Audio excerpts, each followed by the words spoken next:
नमस्कार दोस्तों, स्वागत है आपका अपने YouTube channel maker of modern teacher पर। देखिए, एक शिक्षक के लिए या एक शिक्षिका के लिए सबसे महत्वपूर्ण होता है कि वह अपना शिक्षण कितने प्रभावशाली विधि से पढ़ा पाता है। जरूरी नहीं है कि एक बीएससी इंजीनियरिंग किया हुआ व्यक्ति एक साइंस का बहुत अच्छा टीचर बन जाए या एक बहुत अच्छा मैथमेटिशियन एक मैथ का बहुत अच्छा टीचर बन जाए। ज़रूरी ये भी नहीं है कि जिसे बहुत अच्छी कविता गानी आती हो, जिसे बहुत अच्छा लेख लिखना आता हो, वह एक बहुत अच्छा हिंदी का शिक्षक या शिक्षिका बन जाए। इसके लिए सबसे महत्वपूर्ण होता है वह होता है टीचिंग स्किल। तो आज हम लोग इसी विषय पर चर्चा करेंगे और यह डीएलएड, बीएड, एमएड सहित जितने भी टीचिंग एग्ज़ाम्स होते हैं, टेट, यहाँ तक कि शिक्षक प्रशिक्षण के जितने भी एग्ज़ाम होते हैं, और जब आप किसी स्कूल में, विद्यालय में, महाविद्यालय में शिक्षक बनने के लिए, शिक्षिका बनने के लिए इंटरव्यू देने जाते हैं, तो वहाँ आपसे शिक्षण कौशल संबंधित सवाल पूछे जाते हैं। कॉलेजों में टीचर ट्रेनिंग में यह एक प्रैक्टिकल सब्जेक्ट के रूप में है, इसीलिए इसमें प्रैक्टिकल सवाल ही पूछे जाते हैं और इस पर थ्योरी सवाल भी कभी कभी आ ही जाते हैं किसी किसी विषय में। तो देखिए, आज मैं इस शिक्षण कौशल से संबंधित हर प्रकार के टॉपिक को इस वीडियो में कवर करने की कोशिश कर रहा हूँ, तो ध्यान से बने रहिए और देखते रहिए। शुरू करते हैं। शिक्षण कौशल। तो शिक्षण कौशल, जैसा कि आप सब स्क्रीन पर देख पा रहे हैं कि शिक्षण कौशल का अर्थ है शिक्षण कार्य में कुशलता। कुशलता का मतलब होता है परफेक्शनिस्ट, यानी कि आप उसमें पूरी तरह से महारत हासिल किए हुए हैं। तो शिक्षण कौशल शिक्षक व्यवहार से संबंधित वह स्वरूप है जो कक्षा की अंतःक्रिया में उन विशिष्ट परिस्थितियों को उत्पन्न करता है जो शैक्षिक उद्देश्यों को प्राप्त करने में सहायक होते हैं और छात्रों को सीखने में सुगमता प्रदान करते हैं। शिक्षण कार्य करते हुए शिक्षक के हाव भाव, क्रियाकलाप तथा तौर तरीकों आदि को भी शिक्षण कौशल के अंतर्गत रखा जाता है। सबसे पहली बात है यहाँ पर समझिए शिक्षक व्यवहार, यानी कि जो भी बिहेवियर आप कक्षा में बच्चों के साथ करेंगे शिक्षण कार्य करते हुए, वही आपका शिक्षण कौशल है। शिक्षण कौशल को कई नामों से जाना जाता है और इसके अंतर्गत कई तरह की विधियां भी प्रयोग की जाती हैं। उन्हें लेकर अलग से वीडियोस भी बनाए जाएंगे, लेकिन पहले हम शिक्षण कौशल को आसानी से समझने का प्रयास करते हैं। इसका मूल उद्देश्य है शैक्षिक उद्देश्यों को प्राप्त करने में सहायता प्रदान करना। अब छात्रों और शिक्षकों के मध्य जो अंतःक्रिया इंटरेक्शन होती है, क्वेश्चनिंग और आंसरिंग का, इसको करने के लिए जो जो भी कार्य शिक्षक के द्वारा किए जाते हैं वही है आपका शिक्षण कौशल। इसमें शिक्षक के हाव भाव और उसके द्वारा क्रियाकलाप और तौर तरीकों को भी रखा जाता है। एक प्रभावशाली शिक्षण में विशेष कौशलों का समावेश होता है। एक अच्छा शिक्षक अपने कक्षा में विभिन्न शिक्षण कौशलों का उपयोग करता है। एक शिक्षक को अपने कक्षा शिक्षण में विशिष्ट कौशलों की आवश्यकता होती है, तभी उसका शिक्षण प्रभावशाली हो सकता है। शिक्षण कौशलों की संख्या 22 के लगभग है। आप सब जानते होंगे, आप सब ने अपनी कक्षा में पढ़ा भी होगा इस शिक्षण कौशल के बारे में। अब हम आगे इसको देख लेते हैं। शिक्षण कौशल का अर्थ एवं परिभाषा। शिक्षण में कुशलता अर्थात एक शिक्षण को किन आयामों से प्रभावशाली बनाया जा सकता है, इस हेतु जिन साधनों का प्रयोग होता है उन्हें शिक्षण कौशल कहा जाता है। शिक्षण कौशल को अनेक विद्वानों ने परिभाषित किया, जिनमें प्रमुख परिभाषाएं निम्नलिखित हैं। एनएल गेज के अनुसार शिक्षण कौशल वह विशिष्ट अनुदेश प्रक्रिया है। अनुदेश मतलब कि किसी कार्य को करने के लिए दिया गया एक आदेश, जिसे अध्यापक अपनी कक्षा शिक्षण में प्रयोग करता है।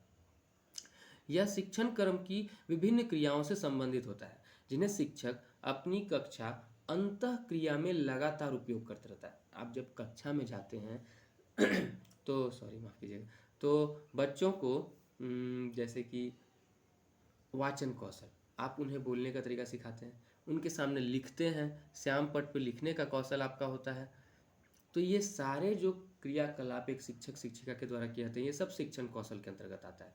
डॉक्टर बी के पास ही देखिए, बहुत ही इम्पॉर्टेंट ये वाला परिभाषा है। मैंने सारी परिभाषाओं को खुद से लिख कर के नोट्स के रूप में तैयार किया है और इन्हें कंप्यूटर पर टाइप करवा कर आपके लिए पीडीएफ के रूप में उपलब्ध करवाया है। आप ध्यान से देखेंगे और समझने का प्रयास करेंगे। डॉक्टर बीके पासी के अनुसार शिक्षण कौशल छात्रों के सीखने के लिए सुगमता प्रदान करने के विचारों से संपन्न की गई संबंधित शिक्षण क्रियाओं या व्यावहारिकता का समूह है। तो क्या है? छात्रों के सीखने के लिए सुगमता प्रदान करने के विचार से, मतलब कि छात्र कितनी आसानी से सीख सके, उनका शैक्षिक उद्देश्य शिक्षकों का कैसे पूरा हो, इसके लिए मैकिन्टियर एवं वाइट के अनुसार देखिए, शिक्षण कौशल शिक्षण व्यवहार से संबंधित वह स्वरूप है जो कक्षा की अंतः प्रक्रिया द्वारा उन विशिष्ट परिस्थितियों को जन्म देता है जो शैक्षिक उद्देश्यों की प्राप्ति में सहायक होती है और सीखने में सुगमता प्रदान करती है। तो ध्यान से समझ रहे हैं कि शिक्षण कौशल शिक्षण व्यवहार से संबंधित, यानी कि आप जो भी व्यवहार कर रहे हैं उससे संबंधित वह स्वरूप है जो कक्षा की अंतः प्रक्रिया द्वारा उन विशिष्ट परिस्थितियों को जन्म देता है जो शैक्षिक उद्देश्यों की प्राप्ति में सहायक होती है और सीखने में सुगमता प्रदान करती है। आगे देखते हैं, डॉक्टर कुलश्रेष्ठ के अनुसार शिक्षण कौशल शिक्षक की हाथ में वह शस्त्र है, यह शिक्षक के होना चाहिए, शिक्षक के हाथ में वह शस्त्र है जिसका प्रयोग करके शिक्षक अपनी कक्षा शिक्षण को प्रभावी तथा सक्रिय बनाता है एवं कक्षा की अंत प्रक्रिया में सुधार लाने का प्रयास करता है। माने कि शिक्षक और उसके छात्र छात्राओं के बीच में जो भी प्रक्रिया होती है उन्हें कैसे और सक्रिय बनाया जा सके, प्रभावशाली बनाया जा सके। अब हम शिक्षण कौशल की कुछ प्रमुख विशेषताओं के बारे में जान लेते हैं। यहाँ है सबसे पहले, शिक्षण कौशल शिक्षण प्रक्रिया को प्रभावशाली बनाते हैं, यह समस्त अंतः क्रिया को सक्रिय बनाते हैं, यह विषय वस्तु को सरल एवं सुगम बनाते हैं, शिक्षण कौशल विशिष्ट लक्ष्यों की प्राप्ति में सहायक होते हैं और यह शिक्षण प्रक्रिया तथा व्यवहार को संयमित करते हैं। इसके अंतर्गत कुछ मुख्य विधियां जो एक शिक्षक प्रयोग करता है वह क्या क्या करता है। शिक्षण कार्य अवलोकन विधि, यानी कि आप जो अपना टीचिंग वर्क करने जा रहे हैं उसके लिए ऑब्जर्वेशन करेंगे स्टूडेंट्स का। साक्षात्कार और विचार विमर्श विधि, पहले आप बच्चों को समझेंगे, उनसे बात करेंगे, कुछ सवाल जवाब करेंगे। पाठ्यक्रम और उद्देश्य विश्लेषण विधि, इसके लिए आप पाठ्य योजना तैयार करते हैं। और शिक्षा सम्मति विधि, और उसे जिस विधि के द्वारा पढ़ाया जाना है यही शिक्षा सम्मति विधि है। अब शिक्षण कौशलों की संख्या पर बात कर लेते हैं। शिक्षण कौशल अलग अलग विषयों के अलग अलग होते हैं, परंतु समस्त विषयों के कौशलों की पहचान सर्वप्रथम डॉक्टर एलन ने और रायन ने 1969 ईस्वी में की थी। उन्होंने इसे सूक्ष्म शिक्षण अध्ययन, जब आप करेंगे तो सूक्ष्म शिक्षण पर भी मैं एक वीडियो लेकर आऊँगा। सूक्ष्म शिक्षण कैसे शुरू किया गया, कहाँ शुरू किया गया, इसके लिए क्या क्या प्रयोग किए गए, उस आधार पे। तो 1969 में डॉक्टर एलन और रायन ने मिलकर इसे किया था। इन्होंने 14 शिक्षण कौशलों को दिया था। वह शिक्षण कौशल कुछ इस प्रकार है, देखिए। पहले है उद्दीपन भिन्नता कौशल, इसको उद्दीपन परिवर्तन कौशल भी बोलते हैं। जैसे कि मतलब जो पढ़ाते समय आप अपने हाव भाव का परिवर्तन करते हैं, अपने हाथों में, अपने चेहरे के इशारों से बच्चों को उस भाव भंगिमा के द्वारा वहाँ लाने का, उस माहौल को प्रस्तुत कर देने की कोशिश करते हैं जिस माहौल में वह घटना घट रही है। विन्यास प्रेरणा कौशल, इसके अंतर्गत आप मोटिवेट करते हैं। समीपता कौशल, मौन एवं अशाब्दिक अंतः प्रक्रिया कौशल। पुनर्बलन कौशल, श्यामपट्ट कौशल, खोजपूर्ण प्रश्न कौशल, विकेंद्रीय प्रश्न कौशल, छात्र व्यवहार का ज्ञान कौशल। इसी के अंतर्गत प्रस्तावना कौशल का निर्माण हुआ। दृष्टांत कौशल, उदाहरण दिया जाता है। व्याख्यान कौशल, प्रवचन वाचन कौशल, नियोजित पुनरावृत्ति कौशल, जिसके अंतर्गत रिकैपिचुलेशन करते हैं। और संप्रेषण कौशल। भारतीय शिक्षा शास्त्री बीके पासी के ने 1976 में 75 में बनाई गई थी। 1976 में 13 शिक्षण कौशलों का वर्णन किया। इन कौशलों को देखिए, अनुदेशन उद्देश्यों को लिखना। आप लिखते हैं ना, जब आप पाठ्य योजना का निर्माण करते हैं तो उसमें लिखते हैं कि विशिष्ट उद्देश्य क्या है, सामान्य उद्देश्य क्या है। पाठ की प्रस्तावना सबसे पहला कौशल है। प्रश्नों की प्रभावशीलता, अब प्रस्तावना में भी आप प्रश्न पूछते हैं, बोधगम्य में प्रश्न भी पूछते हैं, प्रश्नीकरण भी प्रश्न पूछते हैं, मूल्यांकन के लिए भी आप प्रश्न पूछते हैं। खोजपूर्ण प्रश्न, ये प्रश्न जो हैं ये आप उनसे प्रस्तावना के दौरान पूछते हैं, बीच बीच में भी पूछते रहते हैं। व्याख्या कौशल, दृष्टांत देना, उद्दीपन परिवर्तन कौशल, अशाब्दिक अंतः प्रक्रिया, पुनर्बलन, छात्र प्रोत्साहन, श्यामपट्ट कौशल, समीपता की प्राप्ति। और छात्र व्यवहार की पहचान। शिक्षा शास्त्रियों ने शिक्षण कौशलों को वर्गीकृत करके मुख्य 22 कौशलों का वर्गीकरण किया।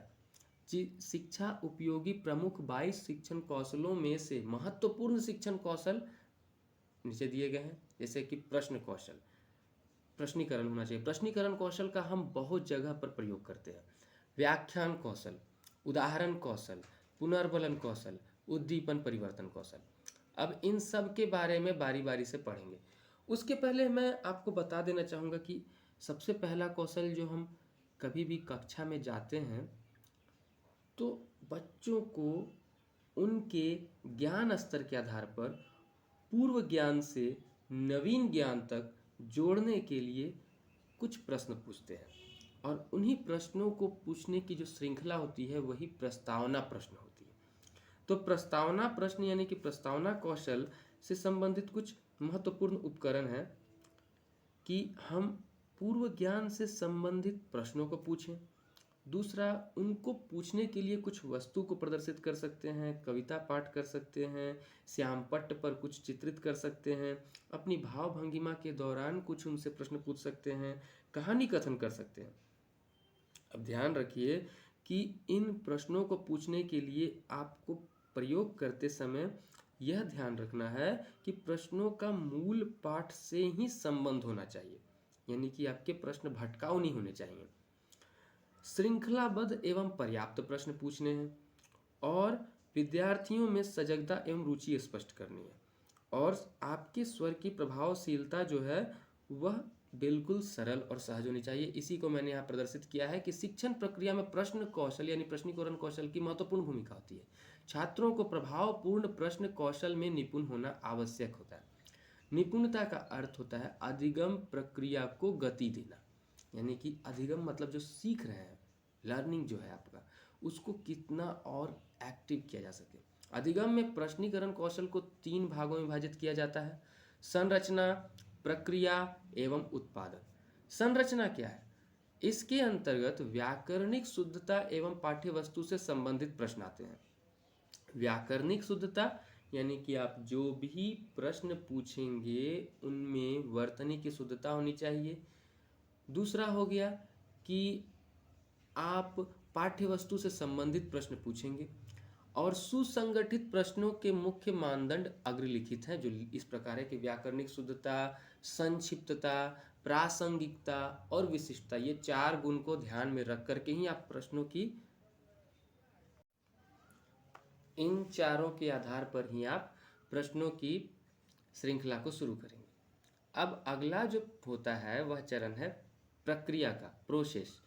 प्रक्रिया शब्द से तात्पर्य प्रश्न पूछने के तरीके से है। प्रक्रिया के अंतर्गत निम्न बिंदु आते हैं कि प्रश्न पूछने की गति आपकी कैसी होगी, आपकी आवाज़ कैसी होगी, प्रश्नों की तारतम्यता कैसी होगी यानी उतार चढ़ाव, और उत्पादन। उत्पाद तात्पर्य छात्र के उत्तर देने से है। कई बार ऐसा होता है कि प्रश्न की संरचना और प्रक्रिया में कोई कमी नहीं होती, फिर भी छात्र सही उत्तर नहीं दे पाते। इसके कई कारण हो सकते हैं कि छात्र के बौद्धिक स्तर से कठिन प्रश्न पूछा गया है। तो आपको इसी का सबसे अधिक ध्यान रखना, जो मैंने आपको पहले बताया कि प्रस्तावना प्रश्न पूछने के दौरान आपको बच्चे के नॉलेज लेवल को समझना होगा कि वह कितना स्तर तक समझ सकता है, और उस स्तर से उठा करके आपको अपने पाठ बिंदु तक प्रश्न को लेकर आना है। पाठ में रुचि न होना यह भी हो सकता है, तो पहले आपको रुचि को जागृत करना होगा। पर्याप्त पूर्व ज्ञान न होना, तो इस हेतु जब आप प्रश्न करते समय समझ जाएंगे कि पर्याप्त पूर्व ज्ञान नहीं है, तो आप पहले बच्चों में पूर्व ज्ञान को जमा करने की कोशिश करेंगे। फिर उत्पादन। अब इस ये हो गया। अगला है व्याख्यान कौशल। व्याख्यान कौशल, व्याख्या कौशल में भाषा की स्पष्टता, शब्दों की सुसंगतता और भावाभिव्यक्ति का होना आवश्यक है। व्याख्या कौशल में निम्न वांछित व्यवहारों का होना आवश्यक है। विचारों का सतत प्रवाह, जब आप बोलते हैं तो रुक रुक के अटक अटक के नहीं बोलेंगे, तो एक सतत रूप में बोलेंगे, लेकिन इस प्रकार भी नहीं कि एक टेप रिकॉर्डर की तरह बोल रहे हैं तो वहाँ पूर्ण विराम और कॉमा का प्रयोग करना है। एक सतत भाव भंगिमा के साथ आपको बोला। प्रत्येक कथन तार्किकता एवं स्पष्टता, यानी कि जो भी वाक्य आप बोलते हैं उसको एक एक बार आप समझाते जाएंगे। भाषा में प्रवाह का होना, लय होना चाहिए। कथनों में तारतम्यता, उतार चढ़ाव। अगला है दृष्टांत या उदाहरण कौशल, इसे इलिस्ट्रेशन मेथड भी बोलते हैं, इलिस्ट्रेशन स्किल। तो यह है कि इस कौशल से कथानक को और अधिक बोधगम्य और स्पष्ट बनाया जा सकता है। इसका सर्वाधिक उपयोग हम साइंस यानी कि लिविंग साइंस, सामान्य विज्ञान, सोशल साइंस, सामाजिक विज्ञान, कभी कभी गणित जैसे विषयों में भी करते रहते हैं। इसमें शाब्दिक और अशाब्दिक दोनों तरह की क्रियाएं होती हैं। चित्र के द्वारा की गई तो अशाब्दिक हो गई, बोल करके बताई गई तो शाब्दिक हो गई। शाब्दिक दृष्टांत उदाहरण में कथा, कहानी, कविता आदि आते हैं तथा अशाब्दिक में मॉडल, चार्ट, प्राकृतिक दृश्य आदि आते हैं। दृष्टांत उदाहरण कौशलों में निम्न क्षमताओं का विकास होना चाहिए। पहला है कि सिद्धांत, विचार या तथ्य से संबंधित समुचित उदाहरण या दृष्टांत का चयन करने की क्षमता का होना। दूसरा है कि दृष्टांत उदाहरण को कक्षा में प्रभावशाली ढंग से प्रस्तुत करने की क्षमता। अगला है पुनर्बलन कौशल। पुनर्बलन कौशल दो प्रकार के होते हैं। कहा जाता है बीएफ स्किनर के मनोवैज्ञानिक सिद्धांत के आधार पर ही पुनर्बलन का जन्म हुआ। पुनर्बलन कौशल बच्चों के अंदर में रुचि को जागृत करने और उनकी शिक्षण प्रतिभा को बाहर माने कि अधिगम प्रतिभा को बाहर निकालने का एक साधन है। सकारात्मक पुनर्बलन और नकारात्मक पुनर्बलन। आपको इन पुनर्बलन को कराने से पहले बच्चे के व्यक्तित्व को भी जानना आवश्यक है, जो कि आप बीएड डीएलएड में पढ़ते हैं कि व्यक्तित्व विभिन्नता। व्यक्तित्व विभिन्नता क्यों आवश्यक है तो मैं आपको सीधे सीधे बता देता हूँ। पुनर्बलन सीधे सीधे व्यक्तित्व विभिन्नता से संबंधित होता है।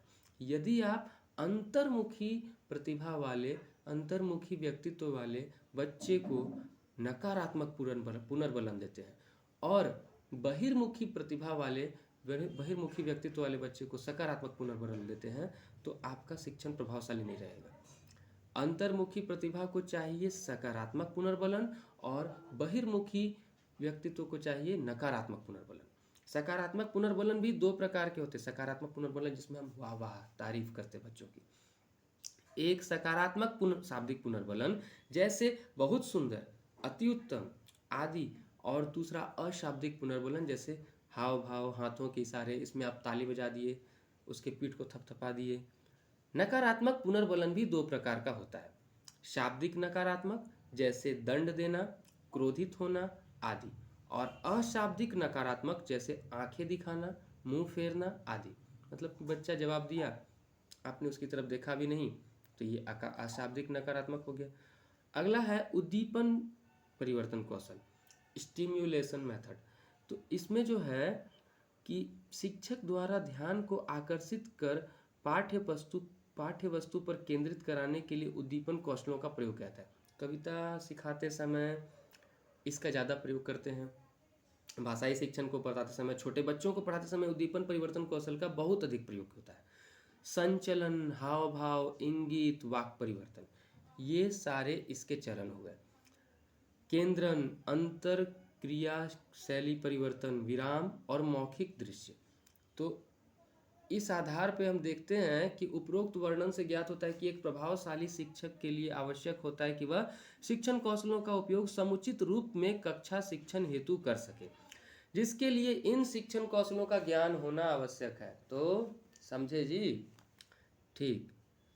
अब शिक्षण कौशल से संबंधित महत्वपूर्ण प्रश्नोत्तर जो कि आपको सीटेट, जेटेट वगैरह सारी शिक्षक संबंधित परीक्षाओं में पूछे जाते हैं। ध्यान देकर के इस सेशन को देख लीजिएगा और मेरा पूरा यकीन है कि इसके बाद आपको सीटेट और जेटेट संबंधित या किसी भी टेट संबंधित शिक्षण कौशल से संबंधित परीक्षा में कोई भी दिक्कत नहीं आएगी। सूक्ष्म शिक्षण का विकास किसने किया? DW Allen. Doctor VK Pasi ने अपने अध्ययन के आधार पर कितने शिक्षण कौशलों की सूची तैयार की थी? 13। शिक्षण कौशल के विकास एवं सुधार की प्रविधि किसे कहा जाता है? सूक्ष्म शिक्षण। चित्र तथा पोस्टर कौन से साधन या सामग्री हैं? दृश्य। अभिक्रमित अनुदेशन का विकास किसने किया था? B.F. स्किनर ने। रेखीय विक्रम का प्रतिपादक किसे माना जाता है? B.F. स्किनर। रेखीय अभिक्रमित किस नाम से जाना जाता है? बाह्य अभिक्रम। चलचित्र कैसा साधन है? दृश्य श्रव्य। एजुकेशन टेक्नोलॉजी शब्द का सर्वप्रथम प्रयोग किसने किया था? ब्रायन मोर जोन्स ने 1967 में। शैक्षिक तकनीक केंद्र किसने प्रारंभ किया था? NCERT नई दिल्ली। NCERT का फुल फॉर्म होता है national council of educational research and training. इसे आप अच्छे से याद रखें। वर्तमान में कौन इसके निदेशक हैं, कहाँ पर इसका मुख्यालय है, इसके लिए कौन कौन से सहयोगी मुख्यालय चलते, उसे भी ध्यान रखेंगे। आधारभूत शिक्षण प्रतिमान किसके द्वारा दिया गया था? Robert Glazer. शिक्षण मशीन का निर्माण किसके द्वारा किया गया? Sidney L Pressey. Sidney L Pressey, America में 1926। टेक्नोलॉजी शब्द की उत्पत्ति किस भाषा से हुई? टेक्निकोस, जिसका अर्थ होता है कला। किस भाषा से हुई? लैटिन भाषा है। ये शब्द है टेक्निकोस। शिक्षण प्रतिमान में कितने तत्व होते हैं? 4 तत्व होते हैं, हमेशा याद रखिए। उद्देश्य, संरचना, सामाजिक प्रणाली और मूल्यांकन।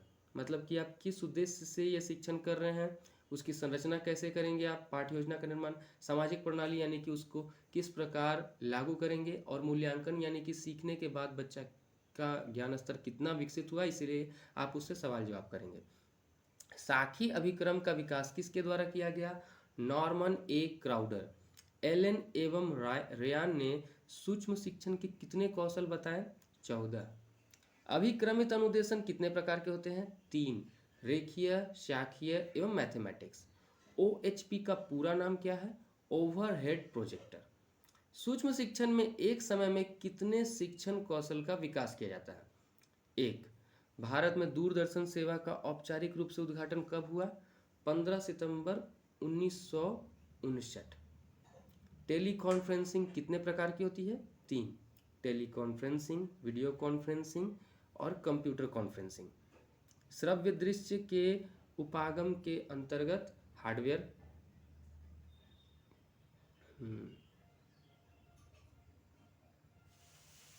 नहीं, ये सवाल का जवाब गलत छपा है। कठोर शिल्प उपागम का संबंध अनुदेशन के किस पक्ष से होता है? ज्ञानात्मक। खोजपूर्ण प्रश्न के पूछने से छात्रों में किसका विकास होता है? ज्ञानात्मक। किस शिक्षण कौशल के अंतर्गत शिक्षक द्वारा हाव भाव एवं अपनी स्थिति को बदला जाता है? उद्दीपन परिवर्तन कौशल। बोध स्तर के शिक्षण प्रतिमान का प्रतिपादन किसने किया? BS Bloom. ब्लूम के शैक्षणिक उद्देश्य पढ़ते होंगे। एजर डेल के अनुसार किस प्रकार का अनुभव सबसे अस्थायी होता है? प्रत्यक्ष अवलोकन। शिक्षक की योग्यता एवं आचरण का मूल्यांकन सबसे भली प्रकार कौन करता है?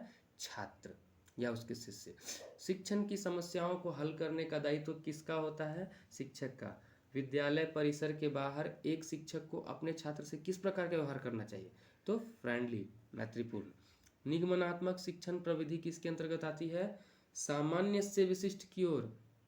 ध्यान दीजिएगा, आगमन विधि और निगमन विधि बहुत ही आवश्यक है। मैं सभी शिक्षण विधियों पर भी एक वीडियो लेकर बहुत जल्दी आऊँगा। अध्यापक से के लिए सबसे मूल्यवान वस्तु क्या होती है? छात्रों का विश्वास।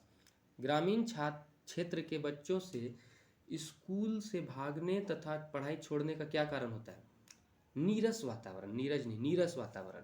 भारत में शिक्षित बेरोजगारी का मुख्य कारण होता है उद्देश्यहीन शिक्षा। हम ऐसी शिक्षा बच्चों को देते हैं जिसमें उन्हें यही नहीं पता होता है कि पढ़कर उन्हें क्या करना है। हमें उद्देश्यपूर्ण शिक्षा को लाना है देश में। किस प्रकार का कक्षा नेतृत्व सबसे उत्तम माना गया है? लोकतांत्रिक। किसी भी विषय वस्तु को छात्रों को सरलता से सिखाने के लिए आवश्यक गुण अध्यापक के लिए कौन सा है? प्रभावी अभिव्यक्ति। वर्तमान समय में प्राइमरी शिक्षा की दुर्दशा का मुख्य कारण बतलाइए। शिक्षक छात्र विषम अनुपात। छोटे बच्चों की शिक्षा देना जरूरी है, लेकिन बच्चों पर कौन सा बोझ नहीं डालना चाहिए? होमवर्क का गृह बोझ। जब छात्र उन्नति करते हैं तो उनका अध्यापक कैसा महसूस करता है? आत्मसंतोष।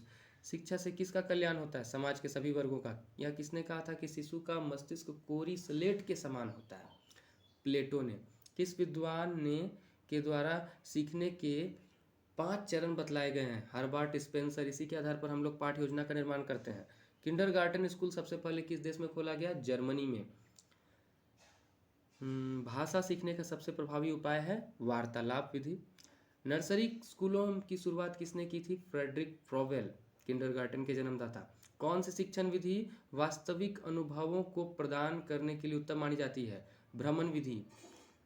किस विद्वान के अनुसार शिक्षा के क्षेत्र में अभिरुचि को सबसे महत्वपूर्ण बताया गया है? TP none.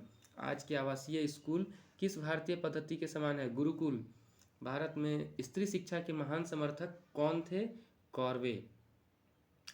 ज्ञान इंद्रियों का प्रशिक्षण किस प्रकार होता है? ज्ञान इंद्रियों का अभ्यास द्वारा।